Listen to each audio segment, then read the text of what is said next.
You will never hear me say don't do this. Hey, what's going on? My name is Scott, and I like to keep police officers informed about personal wellness because times are challenging and you have to take care of yourself. And unfortunately, we're dying by our own hand more than we're getting killed out there in the line of duty, to which I'm not trying to undermine that at all. But you have to take care of yourself. And sometimes when challenges happen in life and on the job and all that you're trying to process up here, it can just take so much of a toll on you. You don't know exactly how to go about navigating it. And one way out there to handle it is through professional assistance.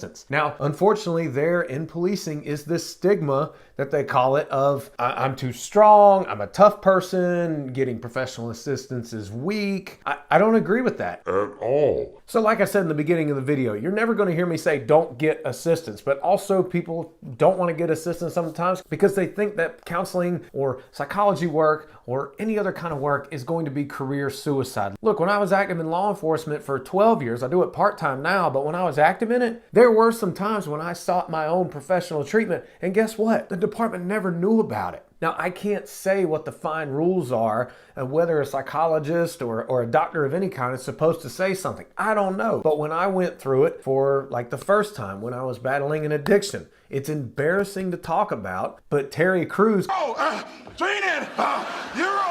kind of inspired me to open up about it since he opened up about his pornography addiction. The PD never heard about it when I was going through treatment to get away from it. And you might be thinking, wow, you went through that? Yeah, I did. I never thought that would happen to me. But that's the thing. Denial can be a huge you-know-what. It's just one of those things I thought I was immune from. It would never affect me. And it was horrible. Now, I'm Catholic, so I had to go to confession time after time again when I was relapsing through this stuff, for lack of a better phrase. And it was robbing me of my spiritual growth, my mental growth, just robbing me. Depression, anxiety, it was horrible. Fortunately, it only lasted 6 months because I really just took charge and went and got professional assistance. Had I not got professional assistance, it might have still been going on when I got married, and that's definitely not good. And I know other police officers are going through that addiction. Like, I've had some come up to me and talk about they were battling that addiction. I know some of you who may be watching this video, or you know someone who could benefit from watching this video,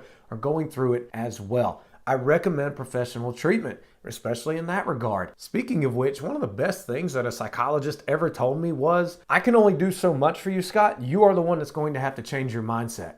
And sometimes you just don't know what you need to think about or steps out there you can take. And that's all professional assistance is. It's professional help. It's not professional do it for you. Like, essentially, you have to be the one to change. You have to be the one to make the commitment. You have to be the one dedicated to helping yourself get better. And I know you can. Now, the second time I went through counseling when I was in law enforcement was because one night I went to a call of a young guy in his early 20s, I think, who was flipping out at his girlfriend. He looked like a professional UFC fighter, and he was clearly trained in some form of martial arts. Well, he started running laps around the yard, just like, I don't know if it was excited delirium or not, but he was just out of his mind. And he started running straight at me. Now, that was the first time where I got kind of like that, like nervousness. But I saw he didn't have a shirt on as he's running towards me, so I immediately pull out my taser, and as I'm going to point it at him and turning it on with my thumb, he runs into the woods. Long story short, he got tased in the woods by another officer. When he tried to lunge at that officer, we were able to secure him in handcuffs, and then we brought him up. And he was doing things like sucking his thumb, and he flipped out in the jail. And then, of course, he shows up to court a few months later for the incident, and he's calm as could be. It's just like, dude, what?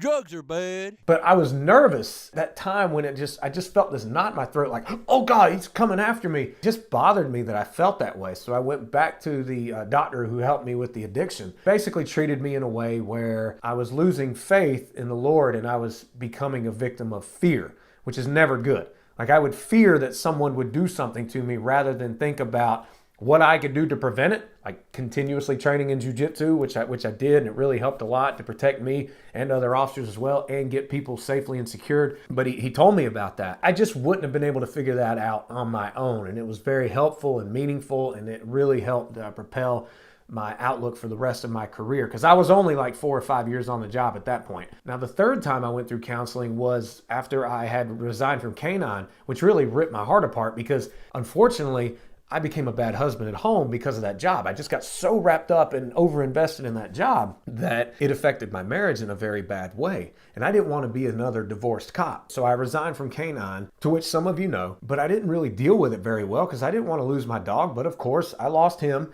and he went to someone else. It was just a hard time. And unfortunately, even though it helped to save my marriage, we were still growing apart because I lost who I was and I didn't really know how to be a good husband anymore. And I admit that. And I went through the employment assistance program through the city. Now, this is where I screwed up. I didn't do research when they referred me to a counselor for couples counseling. I didn't do research on the counselor. My wife and I go to the counselor for the first time, and the counselor, all she could do was just talk about our struggles and how it related to a similar thing in her family. Now, I get it. You try to connect with people through stories, but it never really came around to the solution as to how my wife and I could get closer together, which confused me a lot. And then the second appointment, when we go back, she didn't even look up previous notes from the last session. She just sat down and looked at us and said, okay, what do you want to talk about? Like, well, what do we need to talk about? You're the counselor. And then she didn't even know our names. It was so obvious. She did not remember anything from the first appointment, and she provided no long-term solutions at all. I'm not bashing the EAP in general. That was my one experience, and I'm not going to take my one experience and place it on everything and say it affects everyone the same way. Absolutely not. I'm just encouraging you to do your research whenever you get referred to a counselor or a psychologist, and if you have the ability to pick another one who you think can work out better,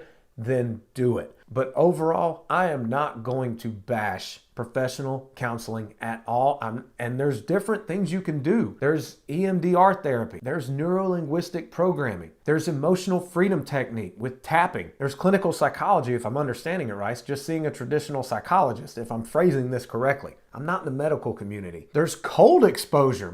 Yep, I'm telling you, there's cold exposure. There's fasting, intermittent fasting. Yes, you can actually not eat for a while and feel better, but you have to do your research in all of these. Don't just start doing something without knowing a lot about it. Do your research. Speak to your doctor if you want to do the cold therapy, the intermittent fasting, that kind of thing. Speak to your doctor. Become informed about this stuff. I'm not responsible if you make a decision to do something and end up getting hurt, okay? And then there's cognitive processing therapy as well. Fortunately for you police officers and first responders and any American in general, anybody across the world, if you're going through a lot mentally, physically, then seek professional assistance. I'm a big advocate of it, as it has helped me throughout the years.